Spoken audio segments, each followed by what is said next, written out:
what I did was when I went to do the marketing degree, in order to still have access to a piano, I walked in to the primary school that was around the corner and said, how would you like me in every Wednesday afternoon to work with children doing music?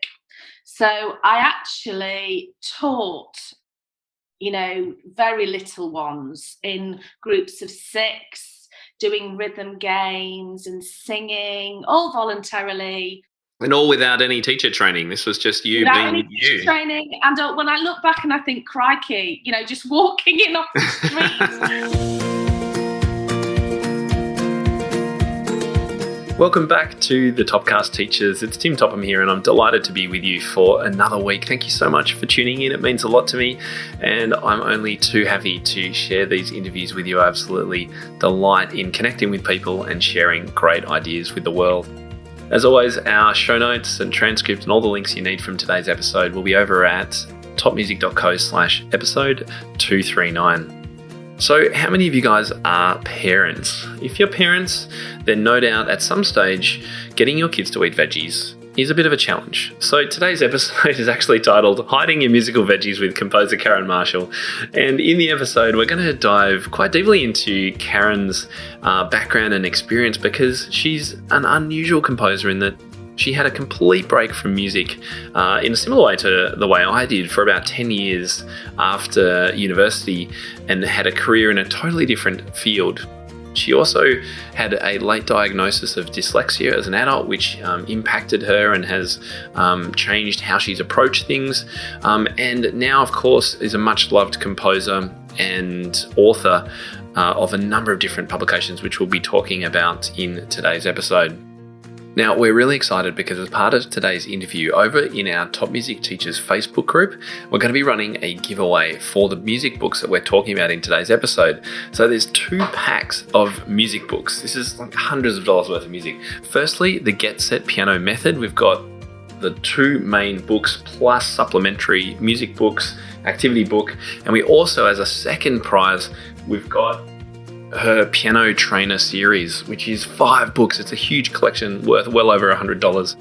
And we're going to be giving that away, but only if you're in our Facebook group. So head over to Facebook and search for Top Music Teachers Facebook group. If you're not sure how to find that, then head to the show notes page and we'll put a link there. So that's at topmusic.co/episode 239. We'd love to get these amazing books in your hands. My guest today, Karen Marshall, is a best-selling author and classroom, peripatetic and private music teacher. Karen trains extensively in the area of special needs. She firmly believes in giving children a sound musical foundation and is passionate about bringing the joy of music to all. Welcome to the show, Karen Marshall. Oh, thank you for having me, Tim. It's quite early here in the UK. You've got up at 6:30, listeners. Karen's got up at 6:30 a.m. to be with you today, so I really do thank you for that. It's always fun playing around with time zones, particularly this time of the year when all the time zones change. Absolutely. But it's lighter here in the evening now in the UK, so it's nice. Well, look, most of our listeners will probably recognise your name and kind of know and love you for your compositions, being a fabulous composer of pedagogical music, but you've actually had a really roundabout career, and most people won't know that music is actually your second career. So today I want to explore your story a little bit more, because it does mirror mine in some ways of moving right away from music for a decade or more and then coming back to it with a really fresh perspective. So let's start at the beginning for you. Where did your own music lesson experience start? Well, it started with the next door neighbour who'd actually trained at the Royal Northern. So I was very lucky. I had this superb piano teacher, and the UK is still very grade, orientated. Exams. I did my grade 1 with her and did very well. I did find reading music a challenge, but she was fantastic. And then she actually stopped piano teaching. She retired, did she? She retired. And my parents weren't particularly musical. They wanted their child to learn music, weren't particularly musical. So they found another teacher who was very challenged. in her ability to teach, and She was not a good teacher. I would have to sight read my own pieces because she couldn't play them. Oh, okay. What, even at low levels? Not really. Oh dear. And Okay. it was an interesting experience, but she liked having, as she put it, a student that could just do it, which actually, Okay. and yeah, it was difficult, and it got to a stage where I was so frustrated, and this is a true story, my mother would vouch for it, that I locked myself in the bathroom and said, unless my mother rang this teacher and said I wasn't having lessons with her anymore, I wasn't coming out. Oh no! Hang on, was that the teacher's bathroom or your home? No, ours. You're So right. Okay. I was in there. There was a standoff. Yeah, it was as this teenage girl locked in the bathroom, waiting to hear my mother make the call. Right. Okay. And did you get the call? Yeah, she made the call, and then it was actually because I'd performed at an EPTA concert. So it's European Piano Teachers Association. Yeah.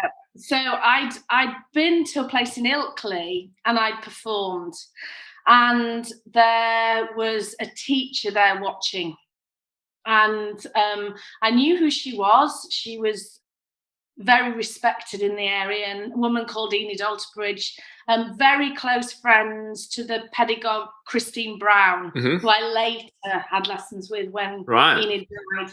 And basically my mum rang her up and she said that she was over the moon to speak to her because she wanted to get hold of that student. Oh wow, that student being you. Yeah, me.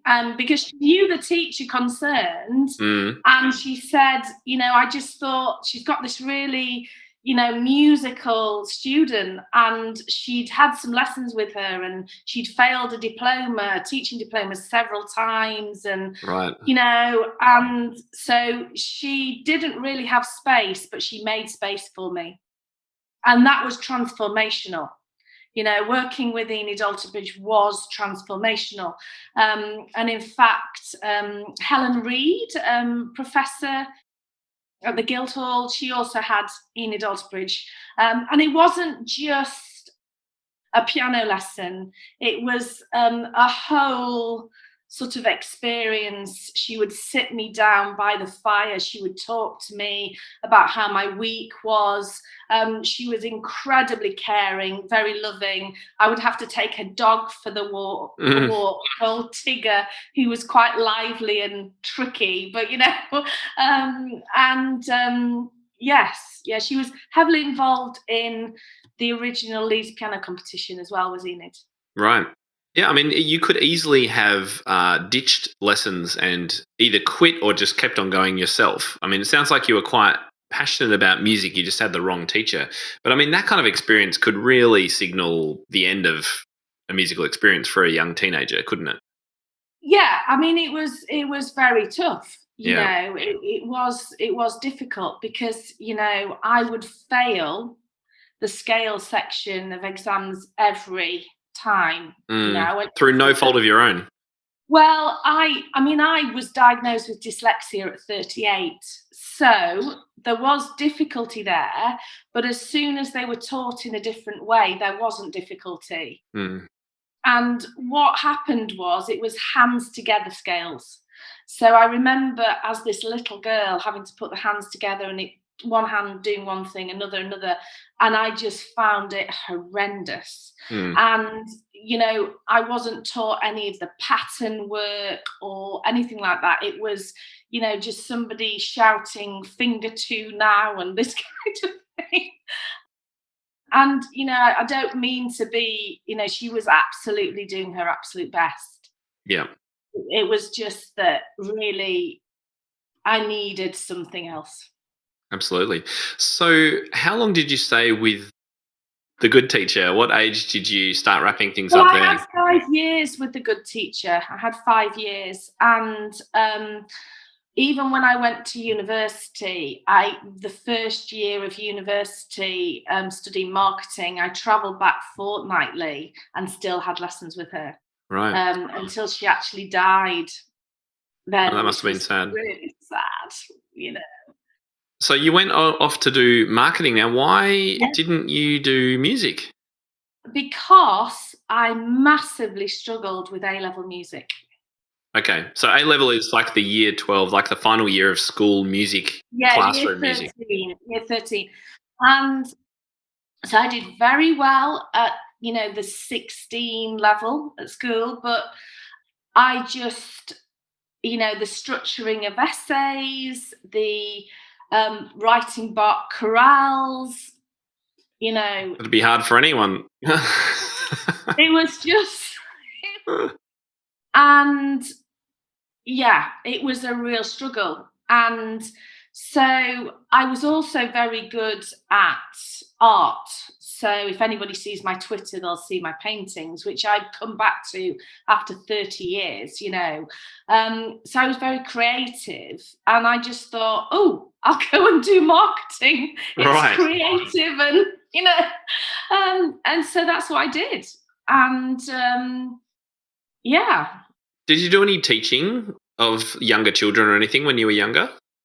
Yeah, what I did was, when I went to do the marketing degree, in order to still have access to a piano, I walked in to the primary school that was around the corner and said, how would you like me in every Wednesday afternoon to work with children doing music? So I actually taught, very little ones in groups of 6, doing rhythm games and singing, all voluntarily. And all without any teacher training. This was just you Without being any you. teacher training. And when I look back and I think, crikey, just walking in off the street, and they allowed me to go in with these children, and then I would get the piano to practice on, you see. Right. Okay. So you were doing that while you were studying, but then you went into your career, PR and marketing. So what kind of work were you doing, and how long did you do that for? Well, while I was doing the PR and marketing, I would pick up piano pupils in the office.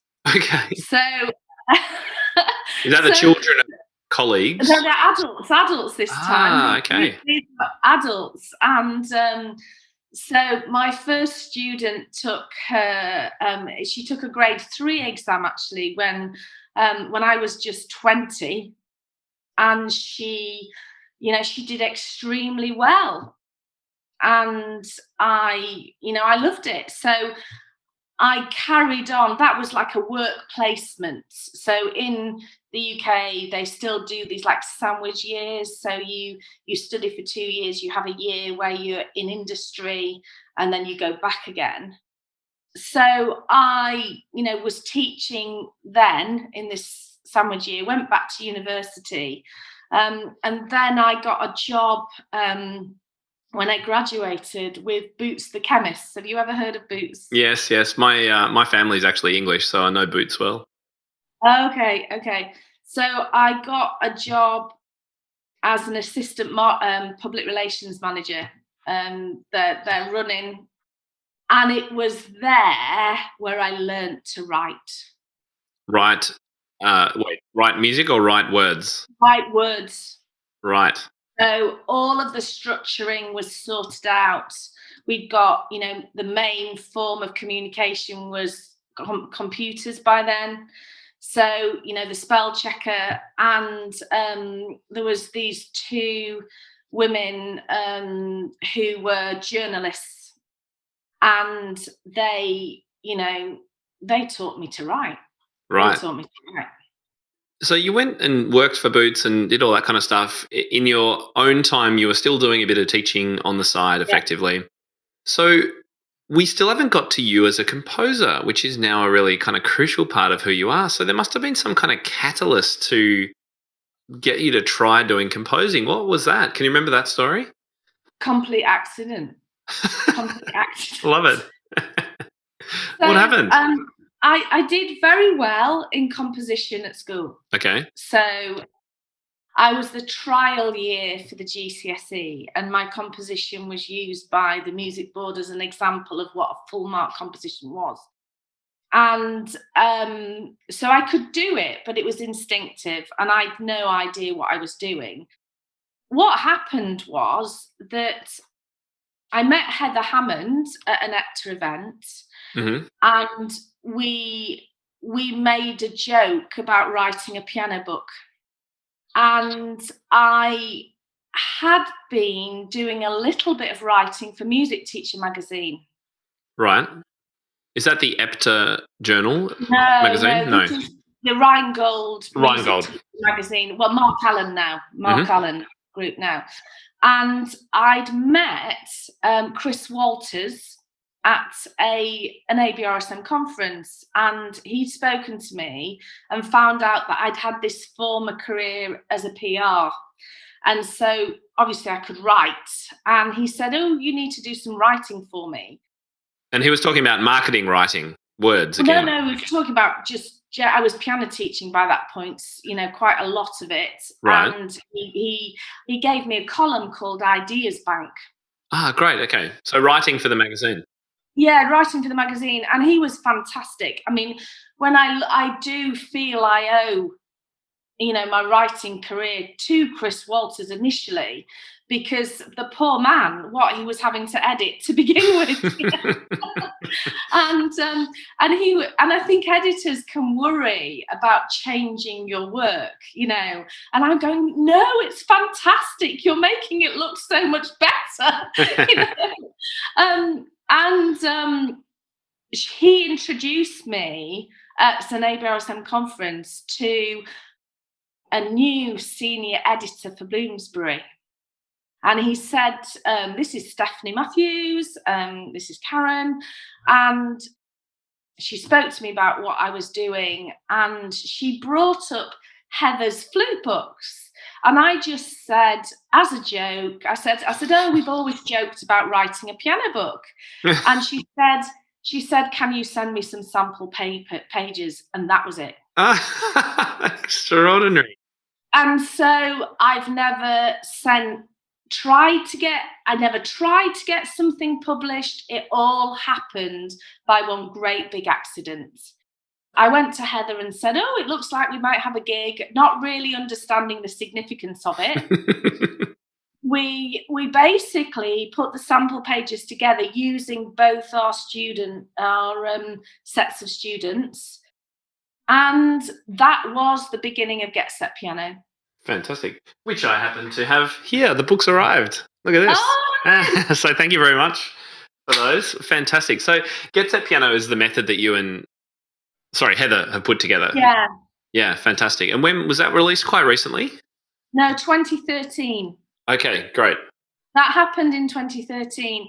That was the second book I did. The first book was just something I did with music sales at the time. Right, okay. And it was a quick, very different project for restarting adults. And so, yeah, that was the first main books that we did. And it was written directly with children. And in fact, in book 2, you'll see there's a piece called Fun Fiona. It's for Olivia. Olivia was an original Get Set Piano student, and she's taking her grade 8 in a few months. So wow. The children have come through the books, and every week we would go with another piece and we would try it out. And basically, if you go on to Collins Music, Get Set Piano free resources, there's an enormous amount of free material because you can't ever get enough in a book. And there's all this masses of other stuff that was written as well. And it's written week by week with children. Wow, fantastic. So truly tested as well, which is so important, I think, particularly when you come to write a method. But I've got to ask you, Karen, writing a method. Now, number one, I know that it's an exhausting long process. I mean, you obviously did it over a period of time, which is great. But there is so much competition in this market. So, what did you do that you felt was different in Get Set Piano from some of the other methods? Well, I think that you ultimately have to approach a book with humility, and you have to not, and also, you know, this concept of confirmation bias, Tim, Mm, confirming what you already believe. right. So what I did, I have a highly analytical mind. So I got about 45 methods out on the floor. I looked at the source documents. I looked at Walter Carroll's original stuff. I looked at Mrs. Kerwin's stuff in the 1800s. Oh wow, you really went back in time. Oh, I really went back in time. You're talking like the Churney I looked at the lot, exercises and yeah, all of that stuff. the Yeah, 599, you yeah, know, yeah. and actually thought, what is the best here? What are the main principles of pedagogy that are timeless, you know? Mm-hmm. And, you know, what am I learning? You know, and Heather was doing the majority of the composing. I did quite a bit in there in the end, but, you know, what is happening here with these children? And it was trying to sort of put the truth that was discovered in the method. And the idea was, well, if this has worked with all of these children, then there's a very good chance it's going to work with other children. And so that's what the unique selling point of the book is, that it's also multisensory. So I mean, I've missed quite a bit out, but I did a load of training. So because I'd not been a music graduate, I was paranoid about not having, you know, qualifications. So I'm Kadai qualified. I've done all levels of piano teaching diplomas. I went back and redid all my theory exams. You know, I did mountains of it. And I think the thing was that because of some of the stuff, like in my later books for Faber, because I had to go back and learn how to do harmony and learn all of this theory, it was very much easier to write books because Right, it's because you've been in that position. Mm. I'd been in that position, and I was debunking the things that had completely confused me as a learner in a way that was understandable and accessible, you know? Yeah, it's another similarity with my own journey. When I really started to get back into piano teaching, I took on a grade 4 student and had no idea what I was doing. This was my first, when I was just starting to realize that, yeah, maybe I kind of like this idea. And it was at that point that I not only got help from my own childhood teacher, but I then went and did master classes and courses, and I went to lectures, and that's when I started my blog. I started writing blogs and recording videos and having lessons myself and thinking about doing my MSA diploma. And I totally understand that idea that there's kind of two reasons. One, you want to get better at the thing that you've suddenly found this passion for. And number two, you do have that sense of people won't believe me, or I don't feel like I'm true, or I'm an imposter. Yeah, because I haven't done 10 years of conservatory study and university work. Yep, totally get that.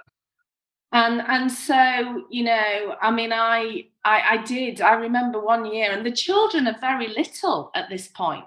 So we have 3 children. Oh, your own children were very little. Are very little. So, you know, when and a lot of the books have been written with them at the same time. So they have definitely Get Set Piano. The first book has got Anna in it and Little Naomi. You know, both the children are in the material. In fact, Anna's even, you know, the book too. There's a swimming teacher chant, and it's Anna making up words at her swimming lesson. So our children, you know, I'm immersed in a child's world because I'm a young mum.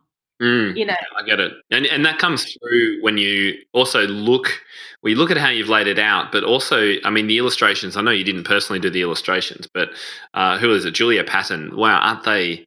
They're so good. It's beautiful. It's Yeah. beautiful. And I think that's the other thing about having a book publisher. So I don't know, have Colin sent you my first piano book, the new ones? No. Yeah, well, the new ones, which are actually in my cabin, because I didn't bring up my pile with me. They're even more beautiful. I mean, they're like a work of art, and that's because that's a book publisher that, you know, does illustrations of books. And my view is that I absolutely love working with young children. You know, I'm in seventh heaven in a reception class, you know, and I think music needs to be magical. And, you know, and in the piano lesson, it needs to be fun and engaging. And I often talk about, with our own children, to get them to eat vegetables, I used to get the food blender out and hide all of the vegetables Yeah, I'll in do the that. bolognese sauce so they didn't see them. Yep. And I always think, as a teacher, I need to hide all this musical nutrition within the teaching, you know? Yeah, I do. I really like the analogy. So you talked just a moment ago about your passion for teaching children, and I believe you're doing a lot of that now. So tell us, what kind of work are you doing? I don't think you're doing the PR marketing work anymore. Are you fully into No. music? Yeah, so I have a mixed portfolio. So I actually lead music in a primary school. So I teach classroom music from reception up to year 6, which is, you know, 4 to 11.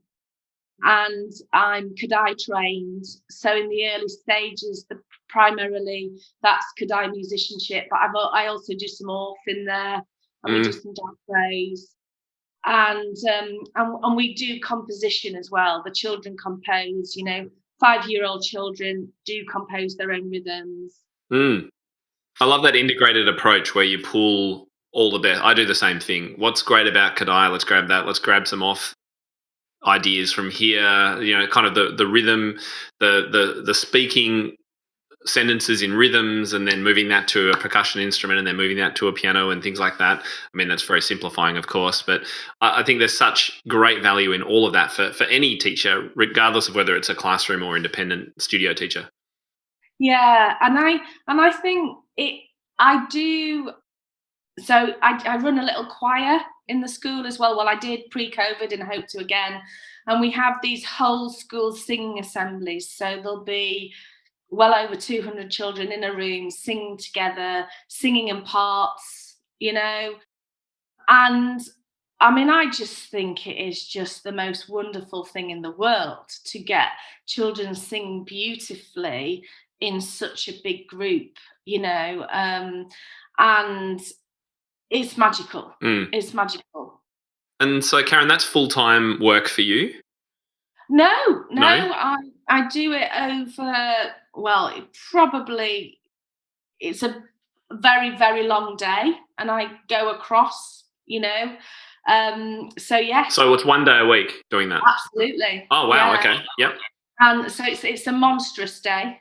It's a monstrous day. Sounds exhausting. And then over here we call it peripatetic teaching. So I go into another school and teach piano, sort of with the music service here. And then I got private students as well. Right. So I've got 30 private students. Wow. And then I have, you know, the primary school, but I do quite a bit of sort of compositional coaching as well. So my academy trust has put me into their secondary school to do composition work in there for examinations. And so I'm really fortunate in that I get this whole view from like 3 to 18, but not just piano, but the whole music education world, you know, sort of A-level, GCSE, you know. Yeah, which gives you a good understanding of the end goal, I guess, for a lot of the work that you're doing right from the start. If we know where we're trying to get a student, we're talking about this in a webinar coming up as well, whereby, post method book, however long you go through the method book, it's quite difficult to know necessarily what music to start with. You can kind of just start throwing pieces at students that you've enjoyed or you learned as a child. But to be much more effective, to have that direction and to know the goal can, I think, really make a difference. And that's clearly something that you get an experience of. Well, if you think about sort of the Kadai approach, which is going from the known to the related known, and also the prepare, the preparation, the presentation, and the practice. I'm always thinking, and I love this about my writing my books and also my teaching, I'm embedding. So I'm doing lots of practice, but I'm also creating fertile ground for learning. So I'm thinking, okay, what do I do to enable a student to be able to move out of hand position? What do I need to do to actually write a piece of music that then enable them to play semiquavers in time? And so I'm, it's very, very premeditated in terms of the way that I am writing music and I am preparing my books, Yes. The other thing that I can't help but bring up is balance and how you seem to be managing an incredibly packed portfolio of activities. You're also a mum, and yes, your children might be a bit older, but that job never really stops. And you mentioned earlier, a little side note, you said, I'm back into painting. So have you got any tips or thoughts on managing this kind of balance, work-life balance, for want of a better word? I think the first thing that you do need to do is to recognize that ultimately self-care is the most important thing. And to think, well, actually, what am I as a human being?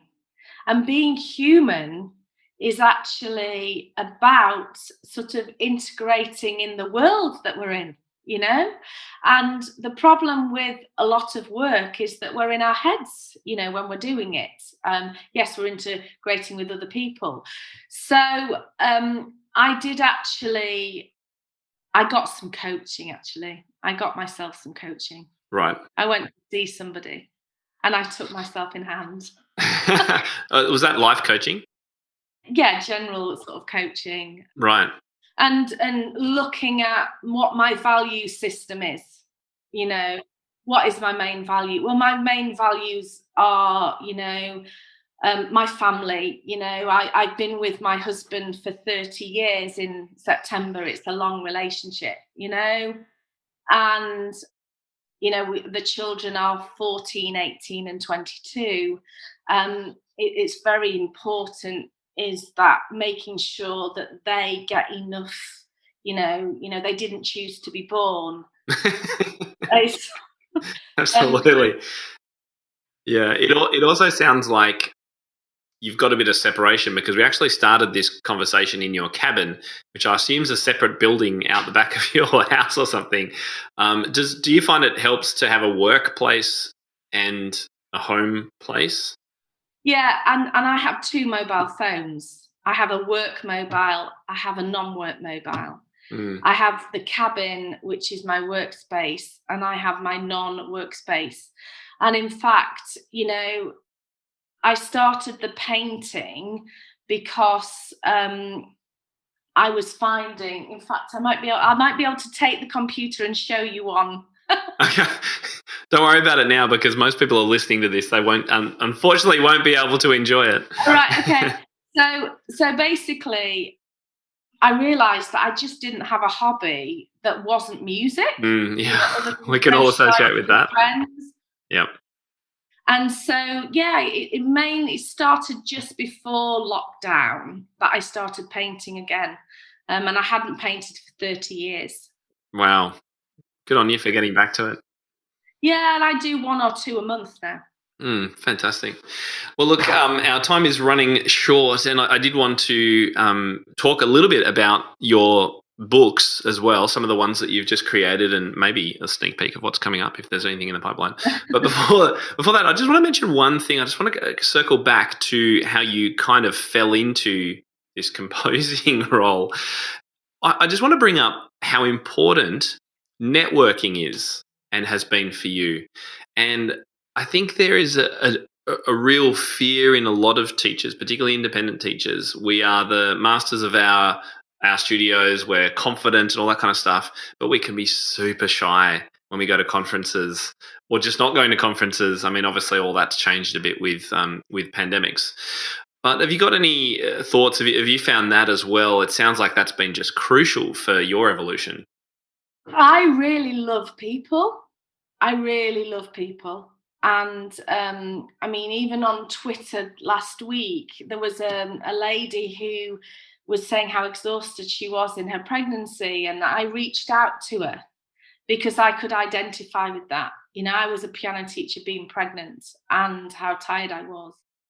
And I just, as a writer, I've always reached out to other people and as a teacher, and I just see it as making another friend, and I mean that genuinely. You know, it's a and helping. I'm very supportive of other professionals' work. You know, I will actively say on camera that I love June Armstrong's composition. You know, the Irish composer. It's beautiful pedagogical work. You know, I very much enjoy using. You know, Pam Wedgwood's new jazz book, you know. Love Pam. And I sort of am very happy to celebrate other people and what they're doing. And I think, you know, when it comes to networking, I just think it's about making friends and being supportive as a big community. And I do think that the music world, from the outside where I look, you know, I don't call myself a performing pianist. You know, I'm a music educator, I'm a teacher, but I think it's quite a competitive world. I get the impression, you know, whereas for me, it's just about other beautiful human beings and how interesting to get to know them and see what they're doing and to learn. Learn from them. Right. Yeah. You know, humility is so important as a teacher. You know, I will admit if I can't do something and I need help, I will go to colleagues and say, I'm struggling with this, you know, and I think it's about that willingness to be open. Echoes my own thoughts very much. It's one of the reasons why I love building communities online, for that exact reason. We all sharing the knowledge, keep our studio doors open, learn from each other. So crucial and so fulfilling for everyone. Yeah. Connection is the ultimate thing. I agree. And so much more important. Yeah, and that's why the pandemic's been so hard. Yeah, that's right. So, Karen, I'd love to just have a really super quick finish look at your latest books, which your publisher sent me, which is the piano trainer series. Yeah. These look amazing, by the way, and they come in three. So you've got a pair of foundation books, intermediate pianist and advanced pianist books, and you've also got a piano trainer scales workbook, which is kind of looks like all these scale challenges. They look kind of fun. So do you want to give us the super short overview of this series and why you put it together? Well, I did quite a lot of work with Christine Brown in the later era of her life, and she was quite a respected pedagogue, a very respected pedagogue. And the books basically are a manifestation of all of that work. I've been training in teaching pedagogy, and it's my teaching curriculum in print. Oh, wow. It's very holistic. So all of the technique, the foundational technique, is in the foundation books, and also about the main periods of music are in there. David Blackwell is an amazing arranger, and we've got this thing called musical time travel that's in there, and beautiful classical pieces of music arranged, so hopefully children will be introduced to that world. So that's the foundation stage with David, who's a master arranger. Mm. And then the next 3 books are basically the 25 styles of music. All of it has the theory, the technical work, the musicianship, all weaved in there, and debunking theory, an easy way to be able to write ornaments, harmony, it's all in there. I see the intermediate book 1, you've got tango, march style, minuets, lullabies, jigs, boogies. That's really cool. So you get experience in a number of pieces. You've got a quick learn, a repertoire piece, and then scales or activities related to, in the next book, nocturnes, reggae. See, I love reggae. It's so fun. Gospel, 5/4 time. Yeah, really cool. I like that approach. And also, there's quick learning there, because how many books do you buy and the child can't get through the whole book? So Right. there's only 3 or 4 pieces in there at the level that they're playing at. There's all this additional repertoire that they've not played at the time that reinforces a sense of style. You know, you don't play the Beethoven sonata if you've not done the minuet and trios as well, in my view. You know, Right. So there's again, that's very much a Kadai approach. It's the, building that foundation and understanding. The advanced books were written with Mark Tanner. Oh yeah, no, Mark. I'm not a performing pianist, he is.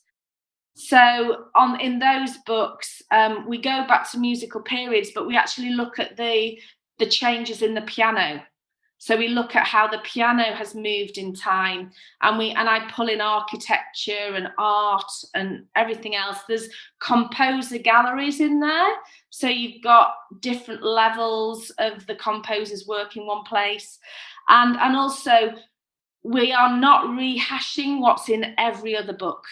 So there's a lot of hidden gems in there. I have nearly 3,500 books in my cabin. So I've been through mountains of stuff. So, and the scale book is basically all the scales in one place and everything I had to do to actually be able to play a scale. Fantastic. I mean, you've of course completely undersold that because we're running out of time. But I mean, that is a fantastic resource, and so detailed, and a great reference book for any teacher, regardless of how it fits in with the other 3 books in the series. You could just buy that and use it alongside anything that you do. But I really would encourage teachers to explore this. There's a free challenge there as well, where you have your own teacher assessed scale system. So you, as the teacher, say what scales the student's playing with, the repertoire they're doing. There's free certificates, and you're the master of your students' technical curriculum through there. Oh, it's fantastic. Great opportunities for teachers to explore. Where should they go to find out more about your music? So if you can visit the Faber website, it's all on there.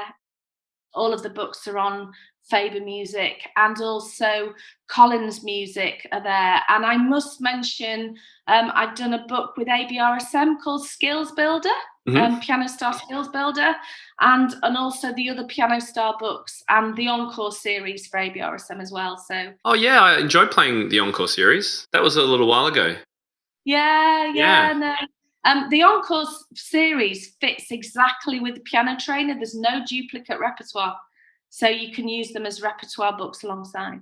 Fantastic. Well, it's been wonderful to hang out with you today. I'm glad we got our internet sorted when you came in from the cabin. Yeah. Thank you so much for coming on the show today, Karen, and we look forward to sharing. We'll share links to your books and where they can be found online in our show notes, and look forward to keeping in touch with you as new projects evolve. No, thank you, Tim. Thank you. Good to hear about you too. And thank you. You've got more in common than I thought. I know, we have. Well, I really hope you enjoyed meeting Karen as much as I enjoyed interviewing her today. And remember that if you're interested in your chance to win her books, the books that we talked about today, the Get Set Piano and also the Piano Trainer series books, then head over and make sure you're in our Top Music Teaching group. because over there we're going to give you the details of how you can be in the running for us to post these to you wherever you are in the world. It's a sweet deal. There's hundreds of dollars worth of books right in my hands here, and I can't wait to give it away to some of our top music teachers. Next week on the podcast, you're not going to hear from me. The podcast is going to be taken over by one of my team members. The wonderful Sarah Buckley, our marketing manager here at topmusic.co, is taking over the episode. I've got no idea what she's going to be doing, but I'm sure it's going to be heaps of fun. So make sure you tune in next week, same time, same place. Until then, I'm Tim Topham, and you've been listening to the Topcast. I will see you in a couple of weeks' time. Bye-bye. For more information about this episode and to find out how to enhance your own teaching, visit topmusic.co. You'll find everything you need for your studio, from lesson plans to cheat sheets, quick win teaching ideas, and guides on how to build your teaching business. Plus, you'll be connected to a global community of the world's top music teachers.